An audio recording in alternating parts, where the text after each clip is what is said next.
Hello everyone, welcome to Legal Update. Today's topic for discussion is Gangsters Act can't apply to isolated incidents. Why in news?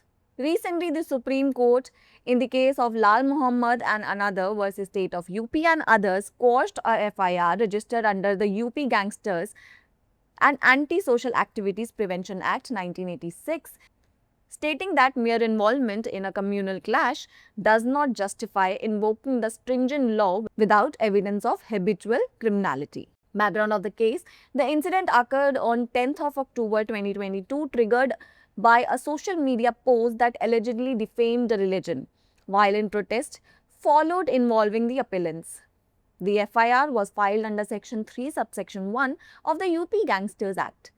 The appellants contended that the incident was isolated with no subsequent crimes or evidence of organized criminal activity.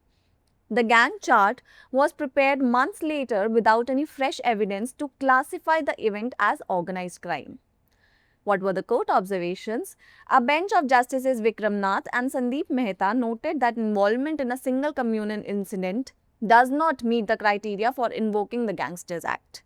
The court emphasized that the UP Gangsters Act targets habitual criminals engaged in coordinated and continuous illegal activities. Justice Mehta observed that there was no evidence of a gang-like structure or habitual criminal conduct in this case, making the invocation of Act unwarranted. Provisions involved: UP Gangsters and Anti-Social Activities Prevention Act 1986, which targets organized criminal activities and habitual offenders. Section 3, Subsection 1 of the Act allows for prosecution of individuals involved in antisocial activities. However, the law requires proof of sustained criminal conduct and coordination, not just involvement in a single incident.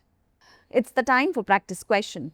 In which year was the UP Gangsters and Anti-Social Activities Prevention Act 1986 enacted?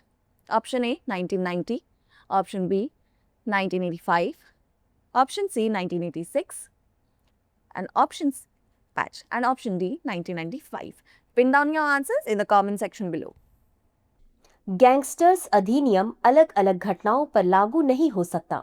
सबसे पहले देख लेते हैं चर्चा में क्यों है। हाल ही में सुप्रीम कोर्ट ने लाल मोहम्मद एवं अन्य बनाम उत्तर प्रदेश राज्य एवं अन्य के मामले में उत्तर प्रदेश गैंगस्टर्स एवं असामाजिक गतिविधियां रोकथाम अधिनियम 1986 के तहत दर्ज FIR को यह कहते हुए रद्द कर दिया कि केवल सांप्रदायिक झड़प में शामिल होने के आधार पर आदतन आपराधिकता के सबूत के बिना कठोर कानून लागू करने का औचित्य नहीं है। अब समझ लेते हैं मामले की पृष्ठभूमि। यह घटना 10 अक्टूबर 2022 को हुई थी, जिसकी शुरुआत एक सोशल मीडिया पोस्ट से हुई थी जिसमें कथित तौर पर एक धर्म को बदनाम किया गया था। इसके बाद हिंसक विरोध प्रदर्शन हुए जिसमें अपीलकर्ता भी शामिल थे। FIR Uttar Pradesh gangsters act की धारा 3(1) के तहत दर्ज की गई थी। अपीलकर्ता ने यह तर्क दिया कि घटना एक अलग थलग घटना थी जिसमें कोई बाद में होने वाले अपराध या संगठित आपराधिक गतिविधि का कोई प्रमाण नहीं था। गैंग चार्ट महीनों बाद तैयार किया गया बिना किसी नए सबूत के, ताकि घटना को संगठित अपराध के रूप में वर्गीकृत किया जा सके। न्यायालय की टिप्पणी: न्यायमूर्ति विक्रम नाथ और न्यायमूर्ति संदीप मेहता की पीठ ने कहा कि किसी एक सांप्रदायिक घटना में संलिप्तता गैंगस्टर अधिनियम लागू करने के मानदंडों को पूरा नहीं करती है।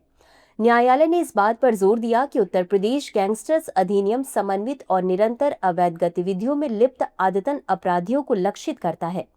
न्यायमूर्ति मेहता ने कहा कि इस मामले में गिरोह जैसी संरचना या आदतन आपराधिक आचरण का कोई सबूत नहीं है, जिससे अधिनियम का लागू होना अनुचित है। शामिल प्रावधान: उत्तर प्रदेश गैंगस्टर्स और विरोधी सामाजिक गतिविधियां निरोधक अधिनियम 1986 संगठित आपराधिक गतिविधियों और आदतन अपराधियों को निशाना बनाता है। अधिनियम की धारा 3(1) असामाजिक गतिविधियों में शामिल व्यक्तियों पर मुकदमा चलाने की अनुमति देती है।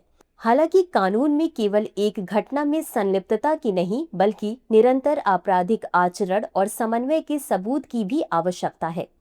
अब बारी है आज के अभ्यास प्रश्न की। उत्तर प्रदेश गैंगस्टर्स और विरोधी सामाजिक गतिविधियां निरोधक अधिनियम 1986 किस वर्ष में लागू किया गया था?